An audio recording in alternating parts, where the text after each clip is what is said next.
फिर से परमेश्वर ने हमें मौका दिया कि हम इस प्रकार से एक नए संदेश के साथ आपके सामने आ सकें। मैं पास्टर नरेंद्र मैसी आप सबका प्रभु यीशु मसीह के नाम से अभिवादन करता हूं। हालेलुया।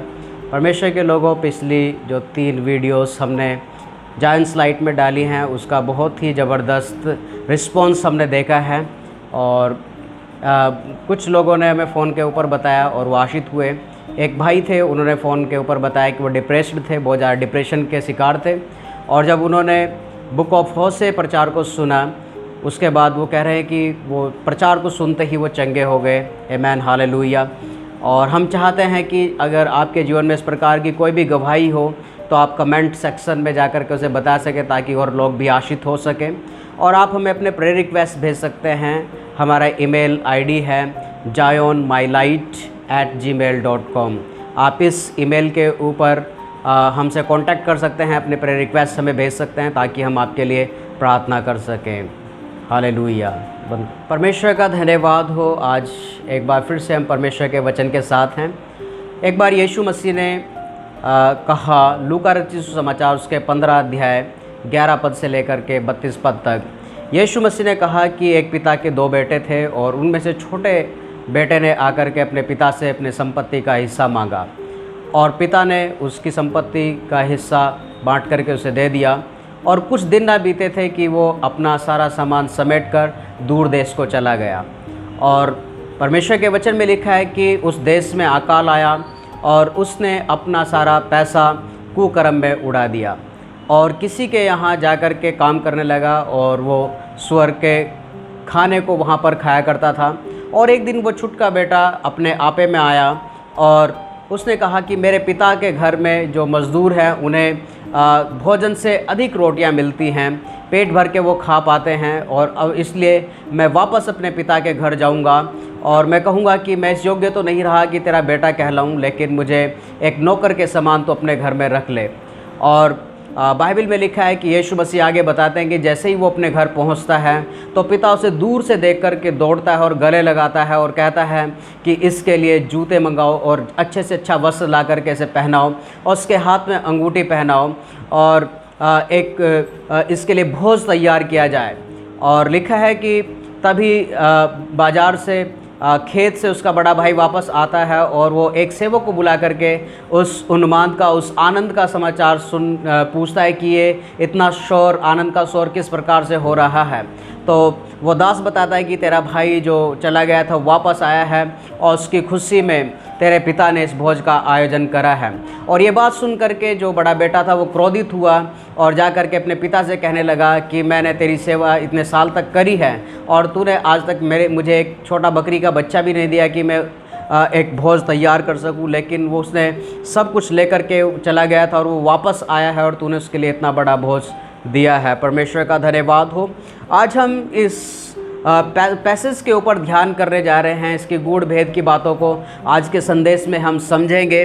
परमेश्वर के लोगों, प्रिय मित्रों, इस कहानी में हमें 3 व्यक्तियों के बारे में पढ़ने के लिए मालूम होता है। एक पिता है, उसके 2 बेटे हैं। जो छुटका बेटा है वो इस बात को प्रकट करता है, इस बात को प्रदर्शित करता है कि मनुष्य के द्वारा किए गए गुनाह और उनके द्वारा किया गया पश्चाताप, मनुष्य के द्वारा किए गए गुनाह और उनके द्वारा किया गया पश्चाताप जो छोटा बेटा है उसके जीवन से हमें ये मालूम चलता है। इसमें पता चलता है कि ये जो छोटा बेटा इस बात को दर्शाता है कि जो मनुष्य है वो किस प्रकार से अपने आप को परमेश्वर से दूर करता रहता है अपने गुनाहों के द्वारा, और वो दुनिया के अंदर, दुनिया के ऐश्वर्य के अंदर अपने इच्छाओं को, अपनी खुशी को ढूंढना चाहता है दुनिया के ऐशो आराम के अंदर। ये छोटे बेटे का चरित्र दिखाता है। आज पूरी दुनिया के अंदर मनुष्य परमेश्वर को ना ढूंढ करके, परमेश्वर के साथ ना रह करके सांसारिक तरीके से अपने आनंद को ढूंढना चाहते हैं। दूसरी चीज़ जो इस छोटे बेटे के जीवन के अंदर पाई जाती है वो पाई जाती है कि ये जो बेटा था, जब अकाल आया तो इसने अपने जीवन के अंदर एम्प्टीनेस देखा, खालीपन इसके जीवन का हिस्सा हो गया और ये अपने जीवन के अंदर डिस्पेयर हो गया, निराश और हताश था। हालेलुया। परमेश्वर के लोगों, जब एक मनुष्य परमेश्वर से दूर हो जाता है, वो अपने जीवन के अंदर खालीपन महसूस करता है, वो अपने जीवन के अंदर निराश और हताश महसूस करता है। हो सकता है कि आप भी अपने जीवन के अंदर निराशाओं में हो और हताशा में हो और खालीपन आपको अपने जीवन के अंदर दिखाई पड़ता हो, जो छोटे बेटे के जीवन के अंदर पाया जाता था। और इसका जो मेन कारण है वो है गुनाह। मनुष्य के द्वारा किए गए जो गुनाह है, किए गए पाप हैं, उसके कारण मनुष्य के जीवन के अंदर खालीपन आता है। उसके द्वारा मनुष्य के जीवन के अंदर निराशा और हताशा आती है। और परमेश्वर के लोगों, ये जो छुटका बेटा है, ये अपने आप को अनवर्दीनेस, किसी भी काम का लायक नहीं समझ रहा था। हो सकता है कि आप भी अपने आप को किसी के भी चीज़ के लायक ना समझते हो, या दुनिया या समाज जिसके अंदर आप अपने आप को ढूंढना चाहते हैं, जिसमें आप अपने जीवन को एंजॉय करना चाहते हैं, वो आपको तुच्छ, घटिया, अनवर्दीनेस, बेकार, किसी काम के लायक ना समझती हो। और परमेश्वर के लोगों, इसका जो टर्निंग बैक है, परमेश्वर की तरफ जो वापस मुड़ना है, वो उसके रिपेंटेंस को, उसके पश्चाताप को दर्शाता है। दूसरा जो कैरेक्टर है इस कहानी में, वो है पिता का कैरेक्टर। पिता जो है वो परमेश्वर के चरित्र को दर्शाता है। परमेश्वर के लोगों, इस कहानी को जब हम पढ़ते हैं, जब आपने इस कहानी को अभी सुना है, तो हमें एक चीज़ मालूम चलती है कि बेटा अपनी संपत्ति का हिस्सा लेकर के दूर देश को चला गया था। लेकिन जब वापस आता है तो हमें एक चीज़ जो आपको सोचने पर मजबूर करेगी, वो है जो पिता का अनकंडीशनल लव, बिना किसी शर्त का प्रेम। जो स्वर्गीय परमेश्वर है, जो बाइबल का परमेश्वर है, जो आपका और मेरा परमेश्वर है, वो आपको बिना किसी शर्त के प्यार करता है। हो सकता है कि आपके गुनाह बहुत ही खतरनाक हो, आपने ऐसे गुनाह कर रखे हो कि जो कोई भी दुनिया का कानून आपको मृत्यु की सज़ा दे, और बाइबल भी इस बात को कहती है कि जिसने गुनाह किया है उसकी मजदूरी तो मृत्यु है। लेकिन खुदावंद का जो बेशर्त, हालेलुया, बिना किसी शर्त का जो प्रेम है, वो इस पिता के अंदर देखने के लिए मिलता है, और वही आपके और मेरे परमेश्वर के अंदर पाया जाता है। ये परमेश्वर आपसे बिना किसी शर्त के प्यार करता है।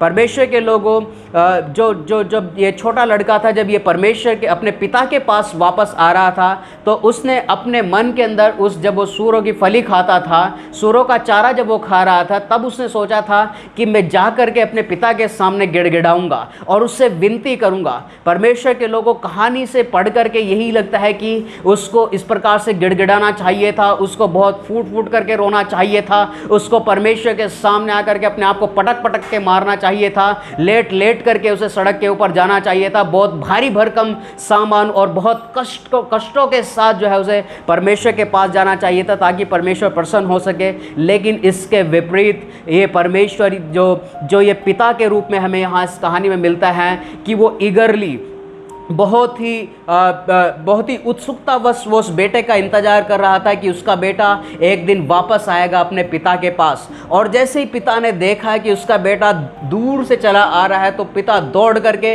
उसके पास गया और उसे अपने गले से लगाया। हालेलुया! ये बाइबल का परमेश्वर है, ये आपका और मेरा परमेश्वर है। ये आपको तुच्छ नहीं जानता है, ये आपको अकेला नहीं छोड़ेगा। उसने कहा, मैं तुझे अनाथ ना छोड़ूंगा। परमेश्वर के लोगों, हो सकता है कि आप दूसरी चीज़ों को देख करके आप हताश और निराश और परेशान हो गए हों, और आपकी प्रार्थनाओं के जवाब आपको नहीं मिले हों, और आपने बहुत मेहनत करी हो लेकिन परमेश्वर आपको ना मिला हो। लेकिन आज आप इस बाइबल के जीवते परमेश्वर की ओर मुड़िए। आप सिर्फ एक बार देखिए, ये वही परमेश्वर है जो दौड़ करके आपके पास आएगा और आपको अपने गले से लगाएगा। आमेन, हालेलुया। परमेश्वर के लोगों, दूसरी चीज़ जो इस पिता के अंदर पाई जाती है कि ये जो पिता है, इसका जो प्रेम है, हालेलुया, वो असीमित है, असीमित, अनकंडीशन, बिना किसी शर्त के आपसे प्रेम करता है और असीमित प्यार करता है। हालेलुया।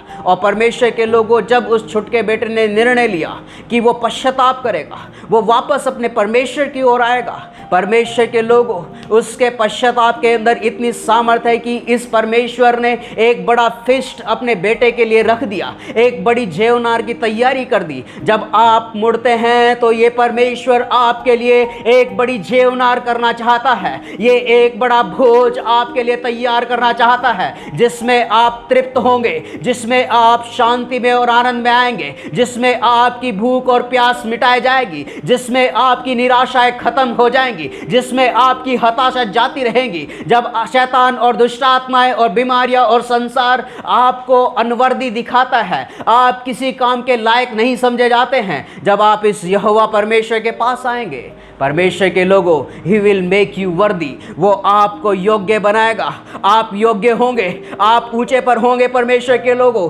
अगर आप हालेलुया बोल रहे हैं तो ये आशीषें आपके जीवन में काम करेंगी। आमेन, हालेलुया। परमेश्वर के लोगों, जो तीसरा चरित्र जो हम इस कहानी में हमें पढ़ने के लिए मिलता है, वो है इसका बड़ा भाई, इस पिता का जो बड़ा बेटा है।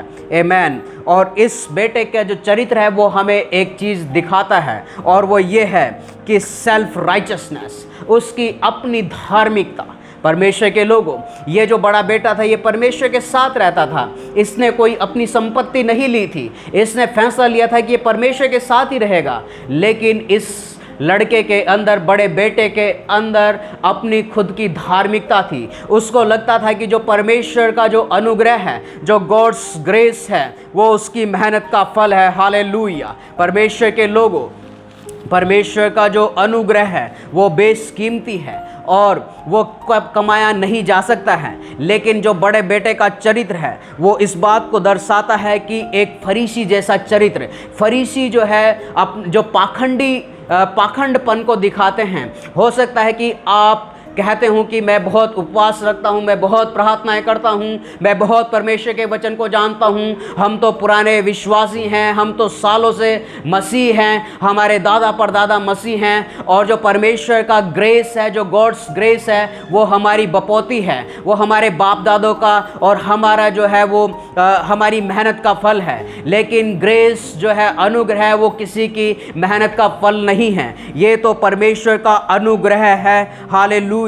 परमेश्वर के लोगों, उसकी नाराजगी, जो बड़े बेटे की नाराजगी थी, वो इस बात को दिखाती है कि वो परमेश्वर को समझता नहीं है, वो परमेश्वर के प्रति ना समझी रखता है। हो सकता है कि आप भी परमेश्वर को ना जानते हों। अगर आप एक दूसरे को तुच्छ जानते हैं, अगर कलीसिया एक दूसरे को तुच्छ और बेकार जानती है, तो आप परमेश्वर को नहीं समझते हैं, आप परमेश्वर के प्लान्स को नहीं समझते हैं, आप अपने आप को सुपीरियर, दूसरों को छोटा अगर समझते हैं, तो परमेश्वर के लोगों, ना तो आप परमेश्वर को जानते हैं और ना ही परमेश्वर के वचन को जानते हैं। परमेश्वर का जो सोचना है, परमेश्वर का काम करने का तरीका अलग है। He is a transcendent God, वो समझ से परे परमेश्वर है और समझ से परे हट करके काम करता है। परमेश्वर के लोगों, इस बड़े बेटे की जो नाराजगी थी वो इस बात को प्रकट करती है कि वो परमेश्वर को सही रीति से नहीं जानता है। हालेलुया। परमेश्वर के लोगों, जो वास्तव में रिपेंटेंस है,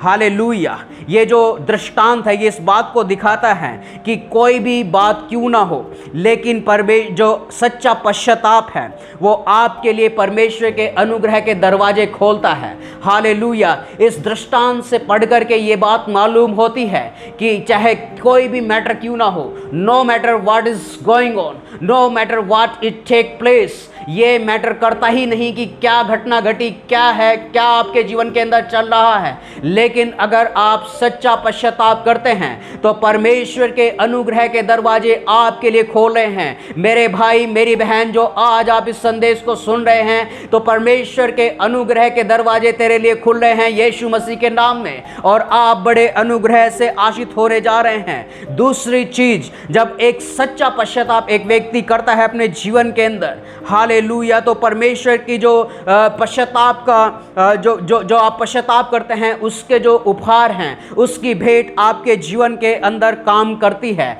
इसलिए हर एक मनुष्य जिसने अपने जीवन के अंदर गुनाह किया है, अगर वो वास्तव में रिपेंट करता है, तो परमेश्वर आपके जीवन को आशीषों से भरेगा। हालेलुया।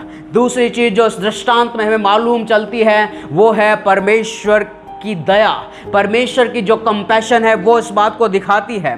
जो पिता है उसकी जो ईगरनेस है कि जैसे ही उसका बेटा उसके पास आया, जैसे ही उसने टर्न बैक करा कि वो अपने पिता के पास जाएगा, तो ये दृष्टांत इस बात को दिखाता है कि पिता दौड़ करके अपने बेटे के पास आया। हालेलुया। और दिखाता है कि परमेश्वर का जो नेचर है वो बहुत ही अद्भुत है। वो प्यार करने वाला है, वो दया से भरा हुआ है, वो तरस से भरा हुआ है। ये बात सच है कि वो न्यायी है, लेकिन यीशु नासरी ने आपके लिए अपनी जान को दिया ताकि आप अपने गुनाहों से आज़ाद हो जाएं, ताकि आप अपने जीवन के अंदर आशीष हो जाएं। तीसरी चीज़ जो इस दृष्टांत में हमें समझने के लिए मिलती है वो है रिकंसिलेशन एंड रिस्टोरेशन। आपका जो पश्चाताप है, हालेलुया, परमेश्वर सिर्फ आपके पश्चाताप से सिर्फ आपको माफ़ी ही नहीं देता है। परमेश्वर के लोगों, God's forgiveness is incomplete without restoration. परमेश्वर की जो दया, जो माफ़ करने का जो गुण है वो अधूरा है यदि वो आपको रेस्टोरेशन नहीं करता है, फिर से आपको पुनर्स्थापित नहीं करता है। परमेश्वर के लोगों, उस छोटे बेटे ने कहा था कि वो अपने पिता के पास वापस आएगा और एक नौकर के रूप में काम करेगा, लेकिन जब वो पश्चाताप के साथ पिता के पास आया तो पिता ने उसके गुनाहों को सिर्फ माफ़ी नहीं करा, अपने बेटे को माफ़ी नहीं करा, लेकिन पुनः उसे उसके बेटे का होने का दर्जा दिया। परमेश्वर के बेटों, परमेश्वर की बेटियों, अगर आज इस संदेश को आप सुन रहे हैं तो आप कॉमन व्यक्ति नहीं हैं। खुदावंद आपको अपना संतान होने का दर्जा देना चाहता है। You are going to be his sons and daughters.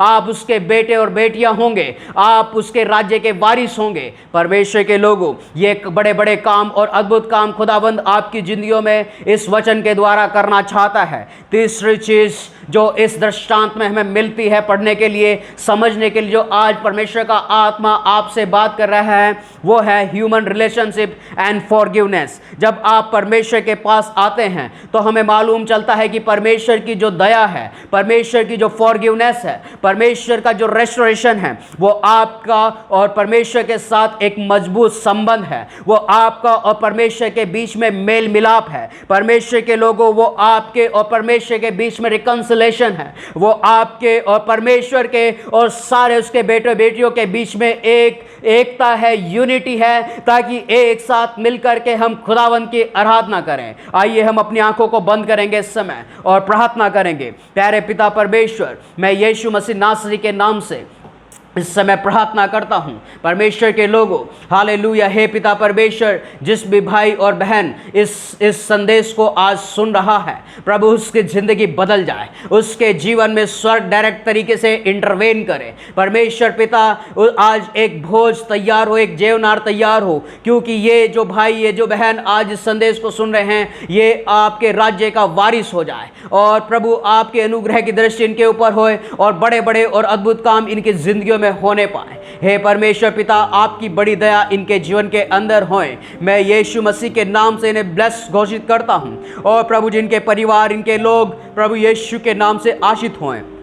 प्रभु नया जीवन प्राप्त करें, नया जन्म इनको दे प्रभु जी, उद्धार का आनंद दे। हालेलुया। हे पिता परमेश्वर, आपकी दया आए, आपका अनुग्रह आए यीशु मसीह के नाम से। परमेश्वर के लोगों, मैं एक भाई को देखता हूँ, एक जवान को, वो एक काल्पनिक दुनिया में रहता है। उसके जीवन के अंदर जो सचमुच के इंसान नहीं हैं, उस प्रकार के बहुत सारे इंसान हैं और वो उससे बात करते हैं और वो डीमंस ने उसे पकड़ा हुआ है। मैं परमेश्वर के नाम से, यीशु के नाम से उसके लिए प्रार्थना करता हूँ। तो आज़ाद हो रहा है यीशु के नाम से। Hallelujah, hallelujah. आप ब्लेस होंगे और आशीष होंगे। प्रभु यीशु के सामर्थ्य और पवित्र नाम से इस प्रार्थना को मांगते हैं। आमीन, आमीन।